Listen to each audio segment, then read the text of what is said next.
Saya hanya mendapat informasi dari lawyer saya. Oke. Nah, tadi kemarin dia telepon ke WA, bilang begini, ya udah. Nah, selanjutnya saya tidak mendapat kabar berita sampai saat ini. Betul.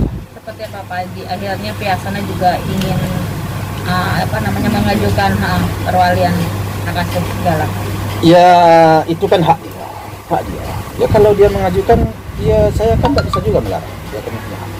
Ya tentu kita ikutilah prosedurnya. Bagaimana prosedur hukum yang berlaku, ya kita mau kita ikut. Kalau misalnya nanti seandainya Pak Haji juga diperkenankan untuk hadir ke sana gitu kan atas pengajuan dari pihak dari Iya kalau memang peraturannya begitu, ya saya siap hadir. Saya akan ikuti aturan main, tentu semuanya akan saya ikuti. Saya tidak akan melenceng aturan main. Seperti jadi ada kayak persaingan nggak sih Pak Haji? Ya kalau sejak dari awal bukan persaingan lagi ini udah perebutan ini. Bukan persaingan lagi namanya ini kan. Udah kondusif lagi suasananya kan udah nggak kondusif. Itu menurut saya. Allahu alam lah menurut saya. Tapi saya kan santai-santai aja sih. Kalau sejalannya ya seperti apa keadaannya. Dan juga saya harus berusaha saya harus dagang. Jadi seperti biasa aja lah ya Pak. Biasa aja. Nah, gimana lagi kan? Hidupnya kan harus jalan ya. Jadi kalau nggak saya jalanin sisa hidupnya mau ngapain saya? Yang menarik nih Pak Haji, dari tuntutan permohonan itu sendiri kepengen ada binti dari Vanessa Angel terhadap Galaska. Penulisan nama Sebelum yang tadi itu. Ya kalau masalah penulisan nama ya tentu saya tidak bisa juga banyak berkomentar soal itu. Kenapa? Kalau memang keyakinannya binti Vanessa Azan siapa? Azan. Iya. Ya gimana ya kalau saya menurut aturan saya, menurut yang saya yakini anak ini binnya ya ke bapaknya. Itu menurut keyakinan saya. Tapi kalau menurut keyakinan dia begitu, saya mau berkata apa ya? Hanya netizen dan masyarakat yang akan menilai. Itu aja. Apa repot-repot anak. Karena menurut pihak sana sebelum adanya pernikahan telah terjadi sebuah hamil duluan. Gimana Pak? Itu sebenarnya kata-kata itu tuh kurang tepat kalau memang dia mengeluarkan kata-kata itu. Itu harus kembali kepada koreksi diri sendiri. Jadi ya, siapa yang ngomong harus koreksi diri. Apakah kita benar-benar orang benar? Koreksilah diri. Telusuri perjalanan hidup kita dulu, baru kita bisa bicara seperti itu. Kalau yang kita sendiri bagaimana? Kan gitu. Apa yang saya omongkan saya begitu saya koreksi. Apakah saya memang benar? Nah, jadi harusnya sebelum apa yang kita lontarkan, diri kita nggak seperti itu, nggak diri kita, atau nggak seperti itu diri kita. Coba. Pak Haji sendiri tidak sepakat ya dengan apa yang dikatakan dari pihak sana? Ya tidak sepakat saya. Mana saya mau sepakat soal itu? Bagi saya udah final. Bin Febri Andriasa. Nggak ada lagi udah final. Itu kalaupun benar menurut mereka hamil duluan, itu kan aib, boleh dibilang aib yang keluarga gitu. Apakah layak untuk diungkapkan ke publik? Iya itu kalau soal diungkapkan ke publik nggak ada yang layak ini. Ini udah banyak yang tidak layak diungkapkan ke publik. Dan kalau diungkapkan juga dan bahkan banyak terungkap seperti yang saya sebutkan tadi. Sekarang kita tuduh umpamanya anak saya menikah. Nah diri kita bagaimana kira-kira? Coba koreksi juga. Periksa surat nikah kita, periksa akte kelahiran anak kita, sesuai nggak? Periksa kelahiran kita, periksa kelahiran anak kita, periksa akte kelahiran kita. Mana yang lebih baik, lebih bagus? Jadi kalau menurut saya itu saja jawabannya. Cukup segitu dulu. Wartawan saja yang akan menyampaikan, memperpanjang itu. Soal hal-hal tidak baik mungkin yang almarhum ada baiknya, ada tidak baiknya. Sebagai orang tua, bagaimana berusaha menyembunyikan, menyimpan ketidakbaikan anak itu untuk kebaikan keluarga juga seperti itu. Iya, saya selaku orang tua ya, saya sudah bersikap mungkin menurut saya itulah sikap terbaik saya. Saya selalu bukan menutup artinya ketidakbenaran yang sudah terjadi di anak saya yang tidak bisa saya hindari lagi, itu sedapat mungkin kan kita tutup. Itu aib di anak kita itu adalah aib diri kita, karena anak kita itu adalah cerminan pribadi kita. Itu kalau memang sudah terjadi. Tapi kalau belum terjadi, kita manage bagaimana hal yang buruk ini jangan terjadi. Tapi kalau tidak bisa kita hindari memang terjadi juga, ya kita tutuplah. Karena aib-aib di anak kita ini adalah kelalaian daripada orang tua, dan aib di orang tua dan aib di keluarga, dan itu harus ditutup. Kenapa? Karena itu tidak akan membuat tenang anak kita yang sudah almarhum, dan termasuk menantunya yang sudah almarhum. Itu menurut saya. Menyayangkan nggak sih Pak Haji, karena dari pihak sana itu menimbulkan isu ini gitu.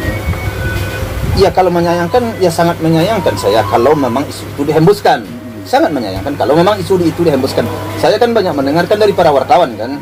Ya, jadi saya hanya menjawab pertanyaan-pertanyaan wartawan. Kalau memang isu itu dihembuskan, ya sangat menyayangkan saya. Tidak sependapat dengan saya. Seperti saya bilang tadi, tutuplah aib saudaramu, aib anakmu, aib keluargamu. Itu kalau pendapat saya. Kalau yang pihak lain berpendapat lain, itu bagaimana? Saya nggak bisa berbuat apa-apa. Seperti yang saya sebut. Ada video-video yang yang saya lihat di YouTube kan. Udah jelas suaminya si Febri, anak saya, kok dipajang, apa maksudnya? Nah, juga sampai saat sekarang menjadi pertanyaan. Namun itu terjadi, dan itu dipertontonkan kepada masyarakat, dipertonton kepada netizen.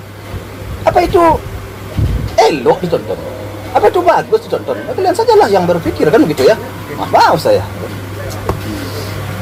Tapi sejauh ini Pak Haji, permohonan itu sendiri, kalau menurut Pak Haji jalurnya tepat nggak sih? Karena kan permohonan itu melalui seolah-olah pendapat mereka tuh adanya begini, adanya begitu, prosesnya begini, prosesnya begitu.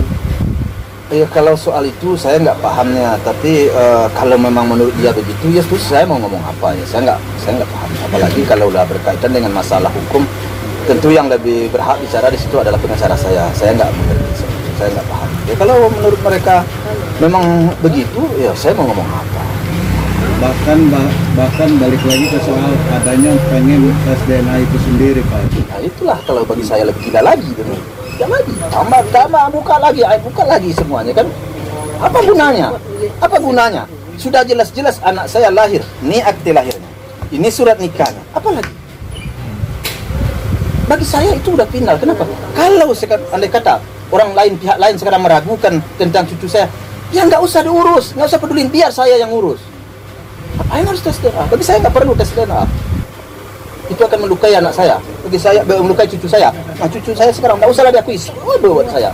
Saya akan besarkan, saya akan didik. Kaki jadi kepala, kepala jadi kaki. Akan saya besarkan anak ini bagaimana caranya. Nggak usah, ngapain tes DNA? Berarti secara tidak langsung kan sudah mengakui bahwa itu adalah cucu dari saya. Ya sudah, bagi saya akui. Nah, saya tarik. Nggak usah dilihat. Nggak usah dipedulikan. Saya sekuat tenaga akan saya jaga anak itu. Selesai itu aja. Susah banget sih, ngapain tes dia lah. Kalau kita nggak mengakui, sudah. Apa maunya? Apa tujuannya? Tujuannya itu pengen mengambil hak asuh. Jangan menghalalkan segala cara. Pikirkan mudarat dan manfaatnya. Manfaatnya lebih besar mudaratnya.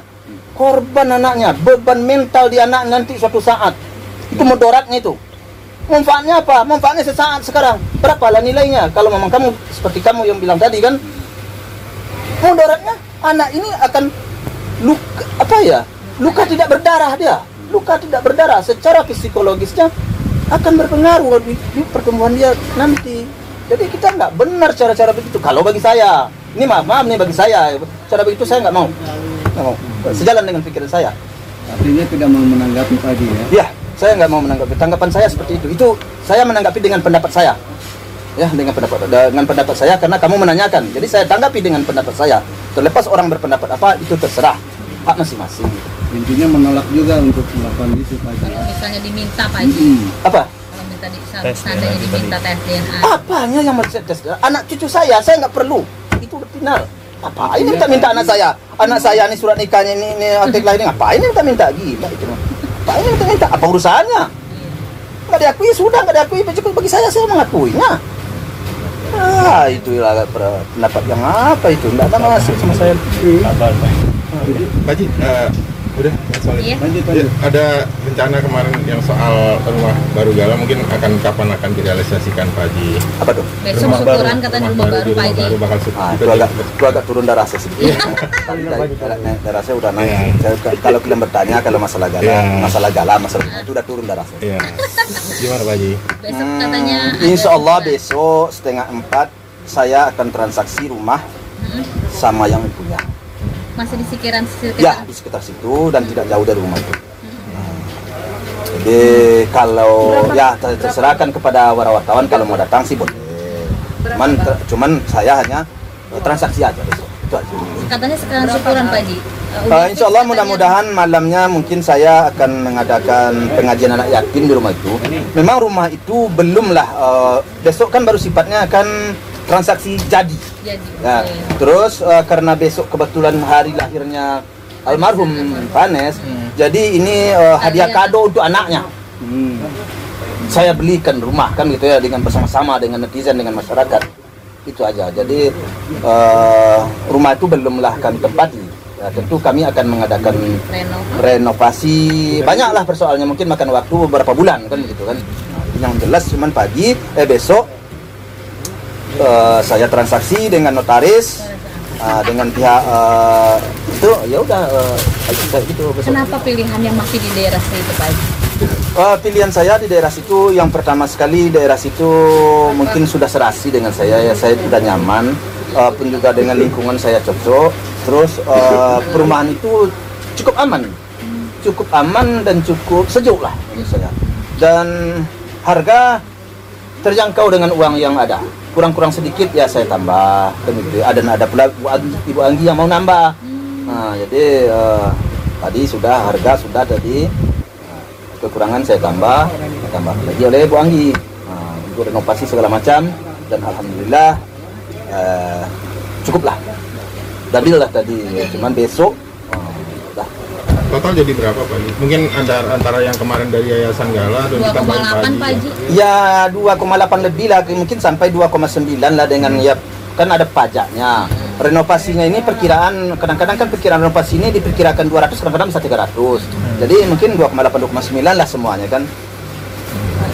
Itu akan berziarah juga nggak Pak Haji? Hah? Akan berziarah juga sama kampanye saya pas ulang tahun. Berziarah.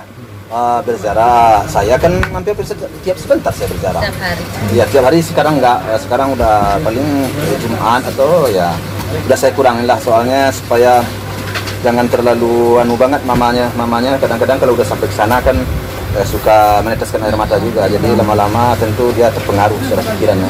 Udahlah saya kurang-kurangin sekarang. Jadi rumah itu sendiri nanti rencananya ditempatin kapan, atau selesai renovasi langsung ditempatin atau tetap di ini dulu? Tergantung daripada berapa lama pihak yang merenov selesai. Kalau selesai dalam waktu sebulan, ya alhamdulillah. Selesai dalam waktu 3 bulan, ya saya pindah, tidak ada masalah. Haji sama apa kemarin kalau mau baby G gimana Pak Haji? Hah? Baby G Apa tuh? yang Vanessa. Kan sempat ada viral tuh Viral. Baby G sempat jenguk Gala, terus dia berpakaian tapi layaknya seperti mamanya, ketemu langsung manggil mama. Ya, Pak Haji itu. gimana nih? Ya kalau bagaimana saya memang ada yang mengharukan juga di situ. Karena saya lihat kemarin hanya rambutnya yang bikin wajah sedikit mungkin ada lah ya. Sepertinya cucu saya ini langsung nempel.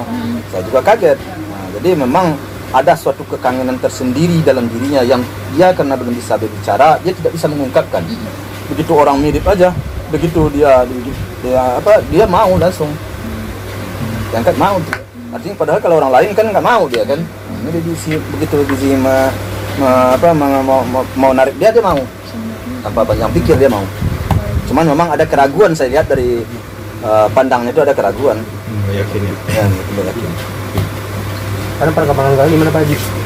Sekarang perkembangan Gala alhamdulillah ya semakin ceria. Tidak ada yang diragukan lah sampai sejauh ini. Pak Haji, banyak yang bermunculan nih yang mirip almarhum Bibi, mirip almarhum Vanessa, sampai viral gitu kan. Terus gimana ya Pak Haji? Saya nggak mengikuti. Ternyata ada berkah lain Iya, gitu, iya, penyakit saya- lain gitu kan ya. Iya, saya nggak mengikuti itu.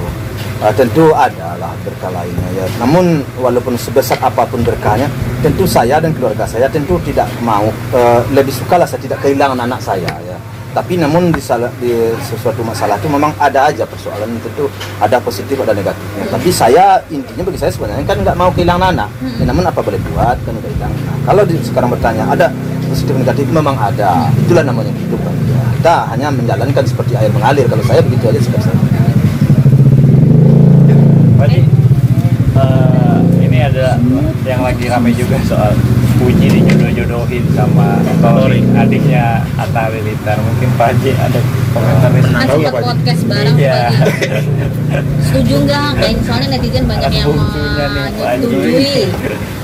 Kalau soal itu kan anak saya baru anak kemarin sore. Kuliahnya juga belum baru semester berapa ya, masih jauh lah ya. Cuman ada pengenalan diri dengan seseorang, itu bagi saya sah-sah saja, tidak ada masalah. Artinya kita mencari kecocokan itu wajar dalam rangka ya menjalani kehidupan ini wajar-wajar saja. Tidak ada yang perlu dipersoalkan di situ. Bagi saya sih oke aja. Fine aja. Artinya membatasi Puji juga nggak sih Pak Haji secara pergaulan gitu? Oh ya, pasti.